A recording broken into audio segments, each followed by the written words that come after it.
You are now listening to Shoot the Shit with your hosts, Seany Caulfield and Sal Licata. Enjoy the show. Woo!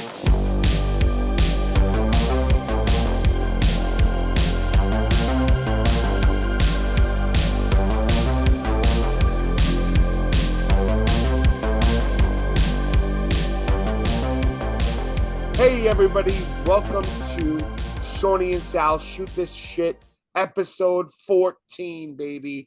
And I am Seany Caulfield, your Major Mark's favorite Major Mark, the Money Mark, the Gringo Mandingo, Seany Caulfield. And I'm with my co-host. Hi, I'm Sal Licata. No nicknames, real name, no gimmicks. What's up, Seany? What's up, Sal? How's your week going, man? Where the fuck is your hat? I said I have a little ass ponytail now. They're calling me LAPT, little ass ponytail. So I just wanted to show off my head a little bit. I got a 5 head, but I kind of love this haircut, so I wanted to show it to the world. You look like a mix between Brian Myers and Brock Lesnar. I look like a mix between Brian Myers and the catcher from Sandlot.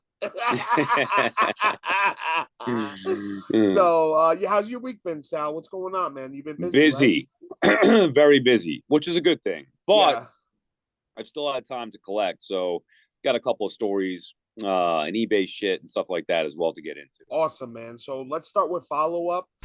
So I have a couple follow-ups here. Sal, you were closer than I was with the Judge contract. I don't think your money was off. It was like you randomly just threw out like 13 years. What was your guess? Exactly? I did 380 for 10 years, and okay. And I did 9 years with a 1 year player option. Oh, okay, yeah, not bad. You actually weren't that far off. Yeah, was I just wasn't sure how you got to that math at that particular point. But you were only 10 off. You said 350, which was pretty accurate, you know. Yeah, he ended up getting 360, and he turned down 400 million. Which is in who did he turn 400 million? The Padres. Oh, nobody wants to get. That's how I know you're a fucking shit organization when they give you 400 million and you say go fuck off. He just really wanted to come back to the Yankees, which I'm sure Yankee fans is really, yeah, I'm happy for the Yankee fans. I mean, we just lost DeGrom, and it felt like a piece of me left us because when you have that homegrown talent and they leave, it's like it's the worst feeling in the world. So I am happy for the Yankee fans, you know. But all right, the second. I had a video where I was on the captain's log, and Matt Cardona didn't know that I was shirtless. And when I entered the room, Matt, he looks at me and he sees me and he's like, "Holy shit!" And he just starts going like this, and Shoes just has his head down like this. It has 40,000 views on TikTok now. Really? 40,000 views on TikTok. Wow. Yeah. Just you shirtless? You shirtless is going to be the shirtless gimmick. And him saying, "Holy shit, that's not what I thought I was going to see today." You're helping out. You got to do this show shirtless. You're helping out the captain's log. I know. I will. I promise. One episode I will. And then, guys, I did it. It took me a couple hours, which somebody would take like 5 minutes, but I am computer illiterate. And we are finally on Apple Podcasts, guys. So thank you, Seany, for making that happen. You're welcome, Sally. And I just want everybody to be able to listen wherever they feel comfortable listening. So now I put it into this thing called Podomatic, and that Podomatic automatically sends it to all the Spotify and Apple. So okay, that's awesome. And that's it for follow-up. Now we're going to Steel Posts, baby. So the first Steel Post is from Matthew Cardona. He posted the Series 3 Bendy, Sal. Take a look at the pic I put there. Yeah, Gangrel. Yeah, Bo's gonna put the pic in now as well. Who else is that? Cole Cabana? So Cole Cabana and Chelsea Green. And there's a variant of Gangrel with the blood on his mouth. Cool. You remember when he used to spit the blood out? No. So I mean, I know about it, but I was not watching wrestling at that point, but I know about it. So he used to come with the chalice to the ring. He used to, would sip the chalice and then just spit the red blood all over the crowd. Gross. I Yeah. know. Imagine being in there. And Triple Now H. you're a Bendy's completist, right? Yes, I have every bendy. I have every card that's available. You have signed Bendy's. I have signed bendies. I have. Did you get the Cardona merch table bendy? I got both merch table bendies. Thanks to Brian, my guy. He got me. Oh, Brian got you that Cardona. Brian got me the Cardona one. Yeah. Take that, broski. Take that, broski. That's great. Yeah. Hey, that's what happens when you scratch people's back, right? You know what I mean? And the second still post is kind of like a follow-up. Remember we said Nick Bucci had got that whole collection? Yes. So I saw him post again, and he got 4 more, and he said that added some more HTF signed classics today. I'm most excited for Triple H and Earthquake. The interesting thing about this Quake figure is it was released in 2005 and he passed away in 2006, unfortunately. It's only signed by this is the only one I've ever seen signed. There may be more, but they're probably very limited. Wow. That is insane. Yeah. Now, let's talk about this collector's foresight to have him sign the figure like nobody was signing figs back then. You know, and not only did he do it, he didn't do it with a black Sharpie. He did it in silver Sharpie, which is even better. It's sad, but now it ends, right? Is this collector out of the game, or did he die, or what's going on? I have no idea. I'm guessing he's out of the game, right? Because he sold his whole collection. Yeah. I guess, right. If he didn't die, then I'm happy for him. But if he passed away, and now Bucci's all over this, and getting high over this guy's, like you said, brilliant color. That bothers me. Not to Bucci's fault, but just as dude, you collect this shit, you put your hard-earned money into it, the time into it, and then you're not there anymore, and it's just like, oh, here you go. And that's you're kind of being a hypocrite here, Sal. Last week, remember when we were talking about your friend, and you were like, he was having problems or something, and you were like, oh yeah, but how much is that thing that you got? and now you're ripping Bucci. No, I'm not ripping him. But I'm saying if somebody passed away, right? Like usually that's how big collections like this change hands. 100%. That to me is where it sucks, because that collector, rest in peace, you're turning if he dies. If he died, I don't know if he died or not. But that happens all the time. Yeah. And then those collections go up for sale and you get a fraction of what the guy probably paid for it. Nobody appreciates it the way that he does. So I always think that's sad. But either way, this is a great find. And it's so cool to see rare figs like that are signed by guys who are no longer here. Yeah, I don't know if you've done this, Sal, but I a couple of close friends that I really trust. I've told them, like, if I ever die, please call my wife immediately. And I, help my wife sell this stuff, Right. And that's what you should do, right? Yeah. So, and now, by the way, I'm going to put you on that list now. Like the emergency contact things, you have moved up. Yes. I think David C. Anderson's on there. Brian is on there. You are also on there. In the event those guys can't help out. I agree, Sal. I told my wife to call you as well. Yeah. So it's and that list is short. I only got like 3 people on there, right. But you need to have that as a collector, because she doesn't know what it's worth. So she's just gonna, some collector's gonna be like, I don't give a shit about your dead husband. Like, here's $5. Well, and they can come in with an offer that seems great, right? Like, let's just say, I'll give you $5,000. Now your wife's gonna be like, fuck, $5,000. Yes. I know my wife would be like, 5,000, thank you. Yep. Meanwhile, it's like 40,000 or whatever whatever. Exactly, bro. Exactly. I agree 100%. So all right, the next one is by Josh Saylor. He posted, and I said it to you earlier, Sal. Yeah. It is unbelievable. A Johnny Gargano figure as Iron Man. He always dresses as like comic book heroes, like tribute gear. And the way that Zombie did this, it makes it look like the figure is glowing without any lights on it. Right. The paint, the color scheme. It's sick. Now, I don't know Johnny Gargano. I mean, I know of his name through the pod.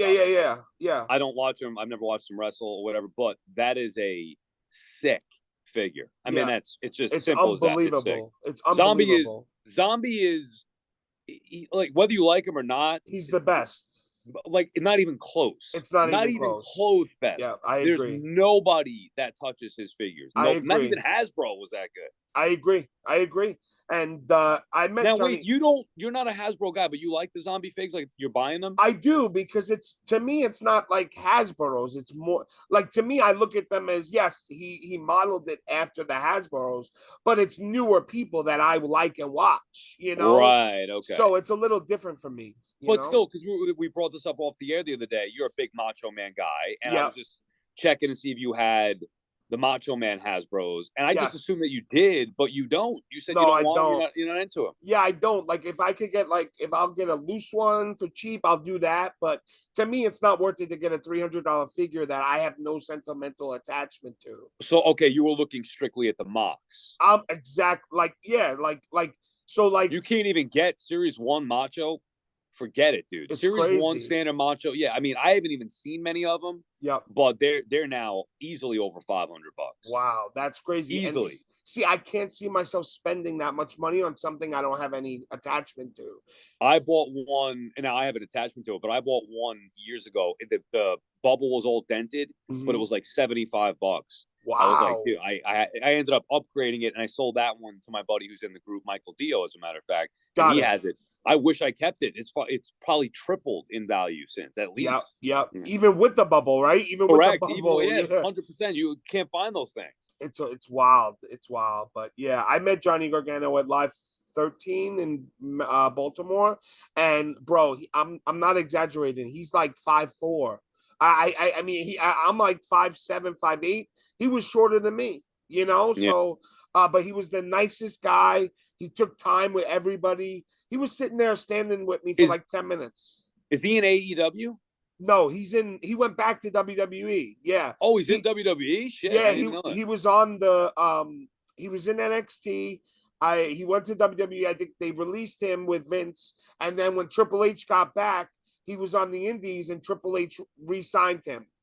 Is he a cap guy or no? No, not a cap guy. Okay. Yeah, not a cap guy. Okay, the next post is Matt Cardona on Whatnot sold his fucking arm brace that he was wearing while he tore his bicep, bicep, and he had like an arm brace, and he sold it, and somebody fucking bought it for $45. That's actually not bad. What does an arm brace go for anyway? Oh, you're in that, bro. You're 100% right. I almost bought a Stone Cold leg brace, right? Worn by him. It was like $1,500. I didn't do it, but they were saying just this knee brace was worth like $2,000. Right, without Stone Cold, you know what I mean? Was he surprised it went for $45? Yeah. I mean, he was just like sometimes I look at his face, he's like, I can't believe that these fucking people buy it. You know what I mean? Like a bloody rag and shit like that. I love being a collector, but I just couldn't see myself like going that far. You think he probably got more for the piece of glass that he pulled out of his back?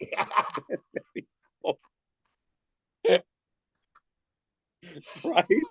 Remember he was selling those dudes? I know. Like a staple. He sold a staple out of his head. Like, what the fuck? Like, I can't believe it. Yeah. And listen, if that's your thing, that's your thing. You know what I mean? I do think it's cool though. Like, oh, it is cool, but I just couldn't do it. You know what I mean? You can make like a little Cardona clones with his DNA. You know what I mean? Right. I'm gonna ship it to Asia and have them make the clothes. Oh God, that is tremendous. Oh man, but that was funny. And the last one Sal, I tagged you. Yeah, I saw this today. Hulk Hogan is doing a private signing at Heroes Hideout in January, and you could ship them your items, and it's only $150. Yeah, but I'd rather, if I'm gonna do it, I'd rather pay the airfare and go down to the beach. Yeah, I want to meet him. I want to take a picture. I want to at least say, thank you, and whatever. Like, I know everybody else has met him too, but I never did that. So I'd like to. I don't want to just send something in and have him sign it. That's the equivalent of buying. Albany. It's in Albany, Sal. Right, but I don't. It's not a meet and greet, right? It's like send it in. Oh, you're right. It's a private signing. You're right. I'm sorry. Yes. Maybe we could pull some strings and get up there or something, but yeah, maybe. Yeah. Anyway.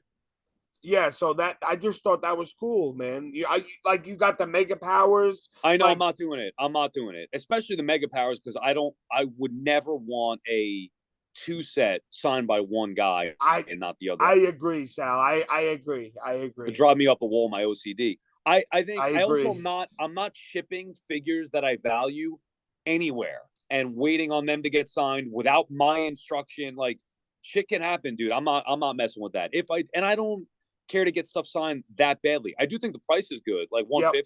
I would do that in a second. Yeah, I'd pay more, but I want to do it in person with me. Totally get it. Signed. Yeah, we spoke about that a couple episodes ago. I totally agree. He's the only one. Like, I would want Vince McMahon to sign my LJN mock. Vince McMahon. I have Mean Gene Okerlund signed on my mock. I just happen to buy it that way. Yep. Other than that, I don't have any signed figures, and really, Hogan would be the only one probably that I'd have interest in getting. Whether a Hasbro or an LJ, and just to have, I guess. Yep. Yeah, I agree. I mean, everybody's different with that stuff, but yeah, I definitely agree. I mean, I don't go out of my way to get figures signed if it's like a pain in the ass, right? If it's easy and convenient, I'll do it, Right. All right, guys. This week in collecting, baby. Nice transition, dude. You are sick. Did you ever eat paint chips as a kid? Yes, I did. I mean, come on, dude. Oh my God, gallons, so funny, gallons. Yeah. All right, guys. So, Sal, fucking dude. Please tell them, dude. So I'm starting to sell some stuff right now. I'm obsessed with collecting Nintendo, the original Nintendo Entertainment System games in a box. I'm not looking for mint. I'm not going nuts with it, at least not for now. What'll probably happen is I'll get them all and then I'll be like, shit, this one's beat up. But I get them in a relatively decent price, and I'm going nuts collecting it. So I also want to sell, as collectors do, sell some of the crap that I've been having sitting around that I just want out, taking up space, whatever. So I listed my LJN Tag Team British Bulldog set, which I thought was a good price, basically what I paid for it. And I'm estimating shipping, which, by the way, I will never do again. This should be the rule. And I don't give a shit if they kick me out of the group or not. The rule should be you list the price that you want plus exact cost of shipping. End of story. So Steven Ozer, who, works for Mattel, right? He's a big Mattel guy. Yep. He was in another group. I posted this in an LJN group. He bought the Bulldogs from me. I sent pictures, whatever, this was going on. Fine. I go to ship these fucking things, $60. 60. I'm like, something's got to be wrong here. I know the box is big and I packed it properly, right? This is not even with insurance. Like, I'm waiting, hoping that he gets them okay and they're not messed up. But dude, $60? I only sold the thing for $300. I'm losing money. I better off be keeping them.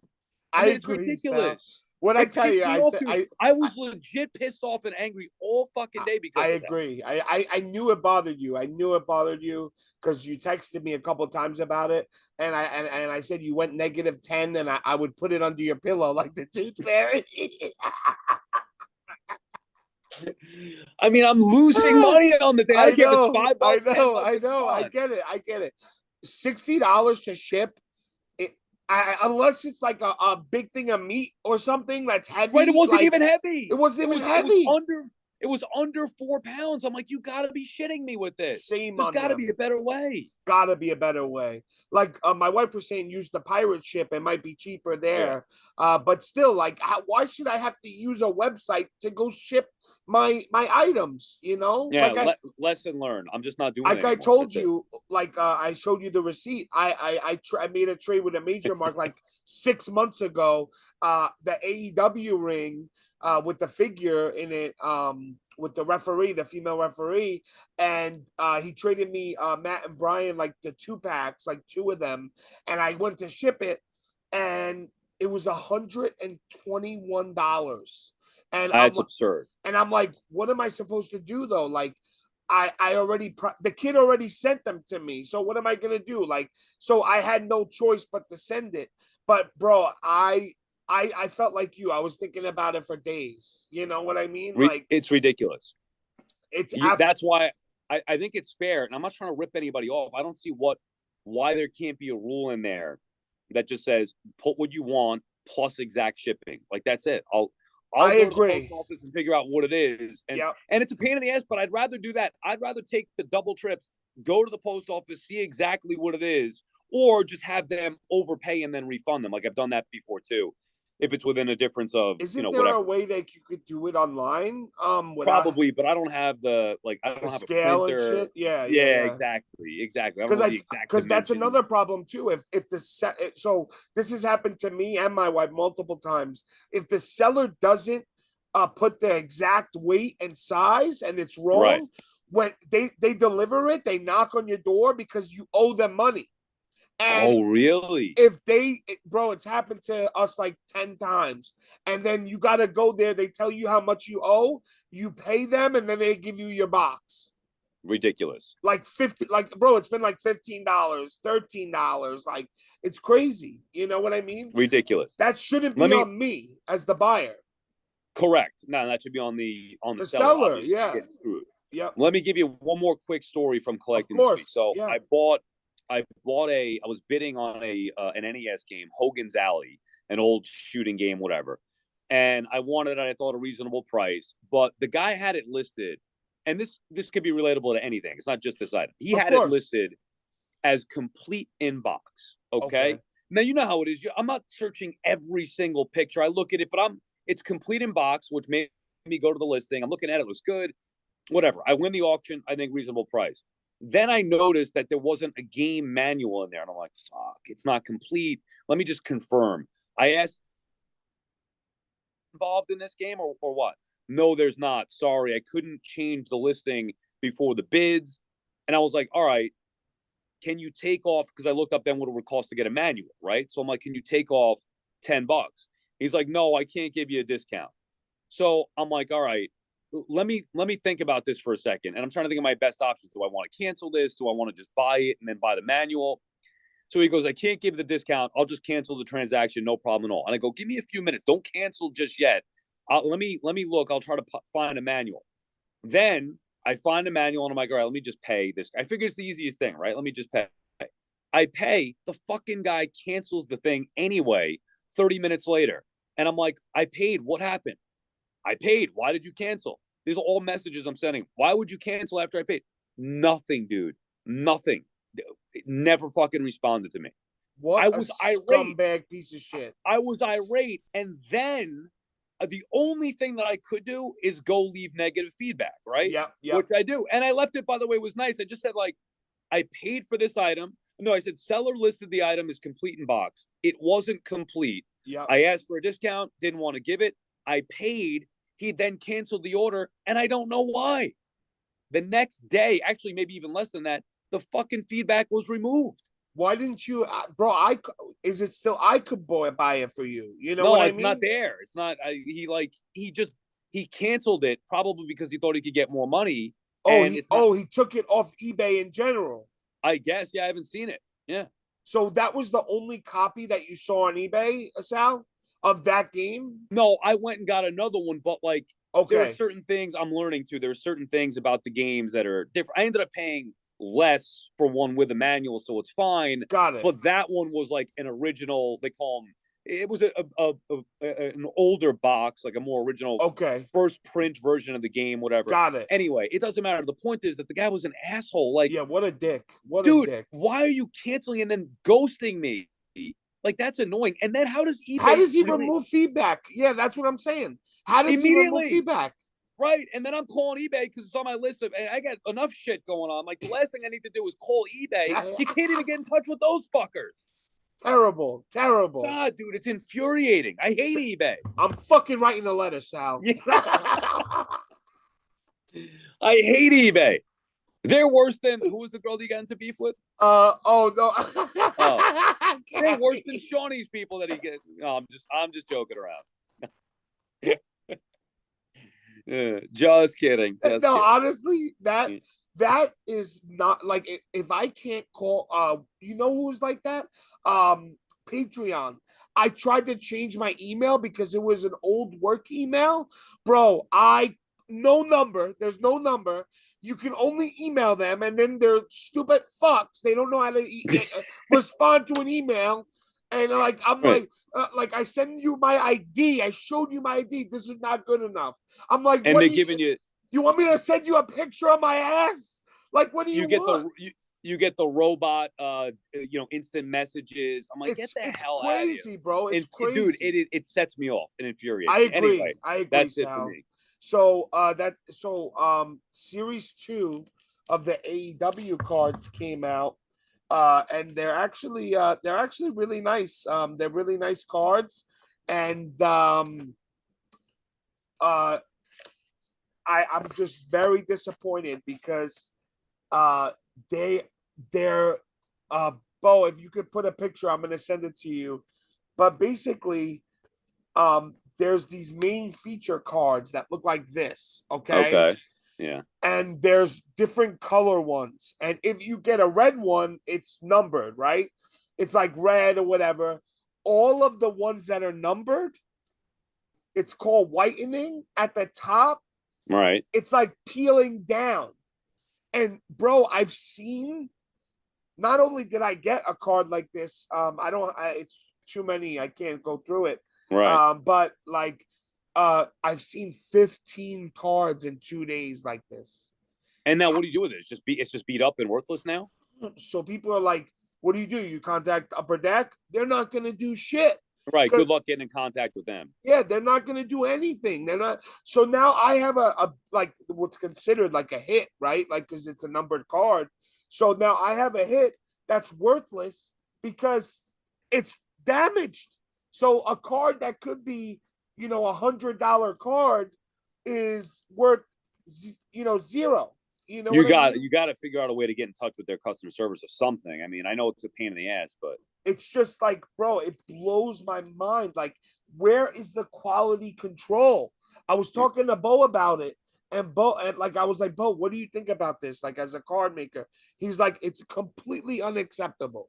Completely. Right. Like, so to me, there's 2 ways Bo was telling me that they pack cards. Either they have wherever the factory does it, right? Or the company does it by hand. You know what I mean? So they must have just did it through the factory and they got messed up and nobody caught it. Yeah, that's bullshit. So it's just, I'm not into the cards thing. I mean, I think it's cool. Like, I love the chase of it and the thrill of opening packs and trying to get the hit, but I can't. It's even with sports, it's just too much. Like, yeah. It's all. I mean, there's some really nice cards in here. You know what I mean? Yeah. Like, there's some really nice cards, and it's such a shame. Like, the Acclaimed, Brian's, boys. Yeah, but Scissor Me Daddy. Yeah, Scissor Me Daddy. Yep. But it's a shame, because it's not right. And I think that they, when you're spending, it's like $100 a box, Sal, right? So you're spending $100 a box, and now now. Like you're getting a worthless cards. hit because it's unacceptable. It's got to be. Yeah. You could go back to the. Well, I guess you can't go back to the store, but you got to be able to get in touch with somebody to make. I agree, and I hit this Tom Seaver, Sal. I showed you pictures. Yeah, you sent me text of that. That's pretty cool. Yeah. Now, what's that worth? So this is worth like $140. I saw. Now, are you going to sell it or what? No, I'm going to keep it. Yeah, I have to keep it. Tom Seaver's not here anymore. So yeah. Like.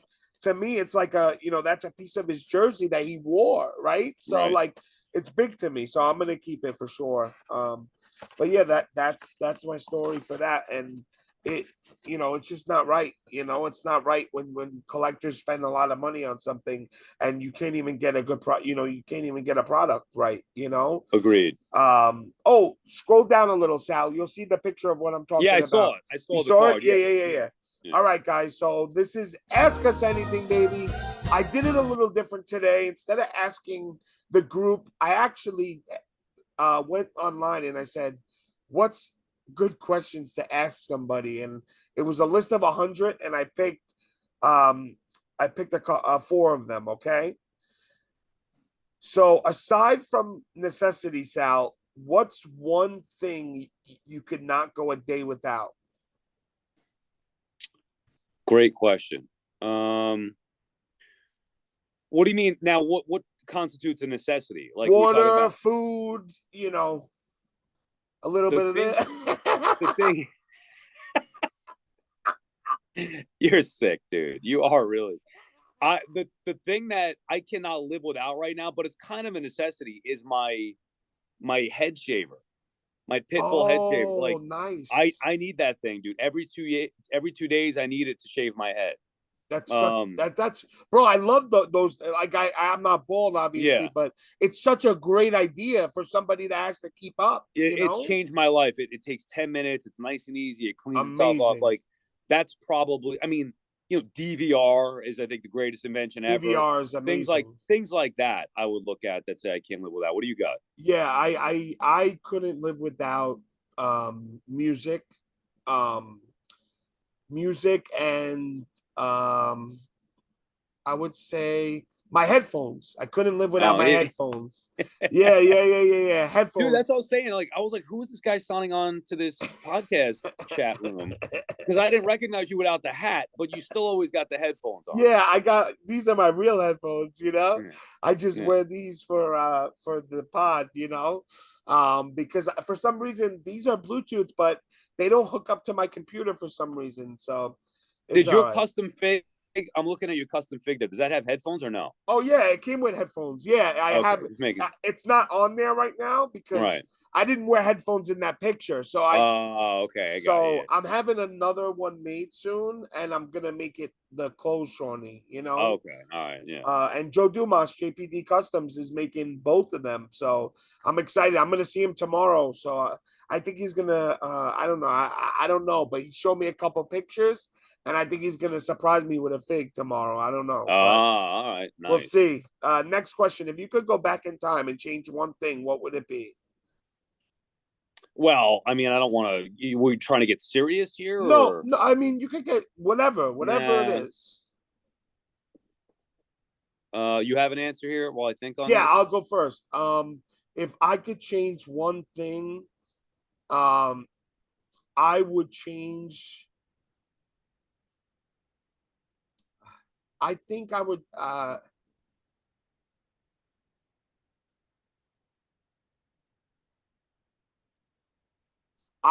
if I could change one thing, it would be how I was taught in school.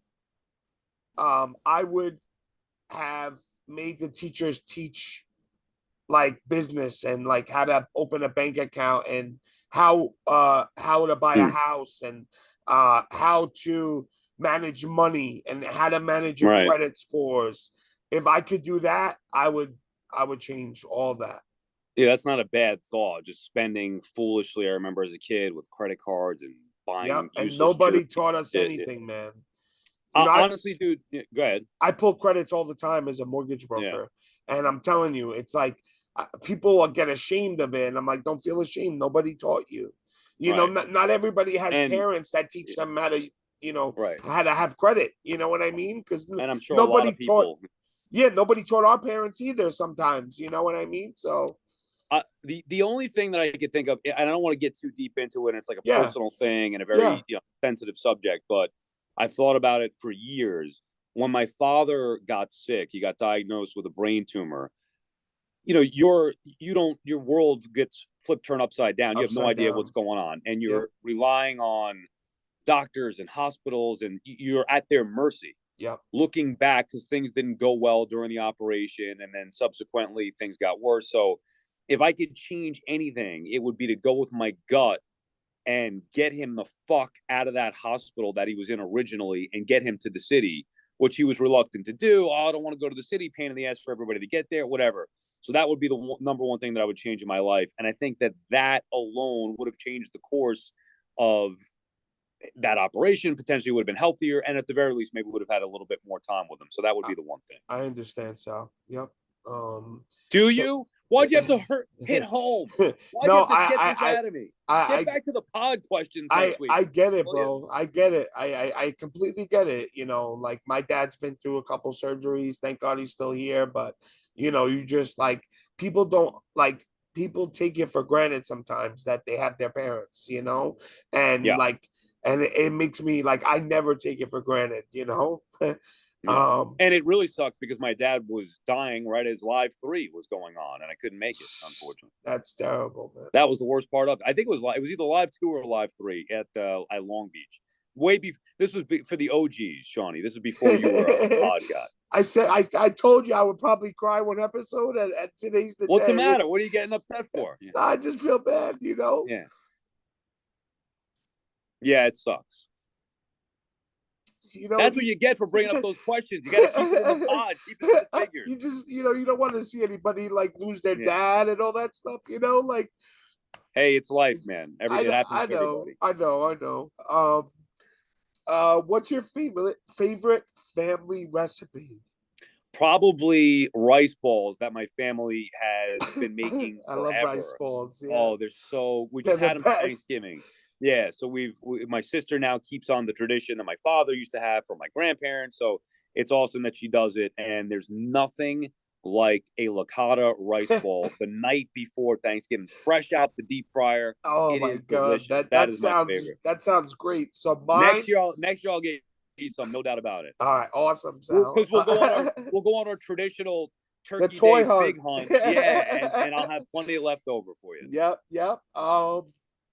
My family recipe, it's people are like, oh my God, like how is that? Like they don't even know how to react. So it's my mom and her sisters made it every like Thanksgiving or like Christmas. It's in a pan. It's broccoli with Velveeta cheese. Okay. On top of it is crushed Ritz crackers. Interesting. And they put it in the oven. Every time there's none left. Every time. Yo, people are mean for anybody else, or you mean in general? Yes, bro. I swear to God, it's the only thing that I'll have like 3 scoops of. You know, like it's insane how good it is. You know, sounds so simple too. It's so simple, but it's broccoli, Velveeta cheese, and Ritz crackers. And Ritz crackers like crunched on top. So it's like it's just something about it. It just like it tastes so good. Like I'm gonna bring you some next year. Yeah. It's amazing, man. It's amazing. Last question. How old were you when you learned that Santa wasn't real, and how did you find out? Bro, I don't remember. The one thing I do remember is one year when I obviously knew that Santa did not exist. Fuck, I wish I could remember the year. But I remember like my parents leaving me home by myself for whatever reason. I went up in the attic looking for Christmas presents and saw like everything. You saw it all? Like this board game, Stratego, video games. And I was so fucking stupid that on Christmas morning, I go, the presents wrapped on Christmas morning. I go, Stratego, Excite Bike, whatever it was. And I was like, oh, before you opened it. And my mother was like, gutted. Gutted. I would probably say around, I don't know, maybe 10 or 11 or something. I'm not sure. You remember? Yeah, I remember exactly. So I was like 9 years old. I used to, my block growing up was like a great block. I had all my best friends on I had like 10 kids my age on the block, you know? It was like a true Brooklyn block, like old school, you know? And one of my friends, Michael Carew, he was older than me. He was like 5-6 years older than me. And we're walking down the block one day, it's just me and him. And he's like, Shawnee, you know Santa's not real, right? And I was like, I said, no way. Out of here. No way. And then he starts hitting me with facts. And he's like, you think that fat fucker get through a fucking chimney? And he's like 5 years older than me. Ruined my whole year, bro. Ruined my whole year. But then my parents finally realized I knew, and I would always want to open one present on Christmas Eve. And they always let me open one thing, and then everything had to wait for Christmas morning. The rest, right? Yeah. It was always the same thing. Like Christmas Eve was usually where we exchange presents from like my grandparents or aunts and uncles. Christmas Day, Santa comes and gives all the presents, and that was Yeah, that's it. But I thought now, by the way, we don't want to ruin it. I hope kids aren't watching this. You should put a disclaimer in there at the beginning of the episode. Yes, I will. I don't think any kids watch it though, right? Okay. Well, you never know. Yeah, I'll put the disclaimer in for sure. By the way, shout out to James Kirk, who that motherfucker continues to get me on this. I'm spending hundreds of dollars on this Batman DC Retro 66 on figs I didn't even know existed. And James, thank you for reminding me. He sent me a Power Ranger shirt today. I don't know if you saw the pictures I posted, but it's a black shirt with the Green Ranger and the White Ranger. And man, it's so it's awesome. James lives in the UK, so he asked me if he could send some figs to me from ringside, and then I'll ship it to him once all the figs come. So he did that. Okay. He did that for me. In the UK. I guess they got DC Batman over there. Damn. I guess, man. I guess. But thank you guys for listening. We love you, and we're out of here, baby.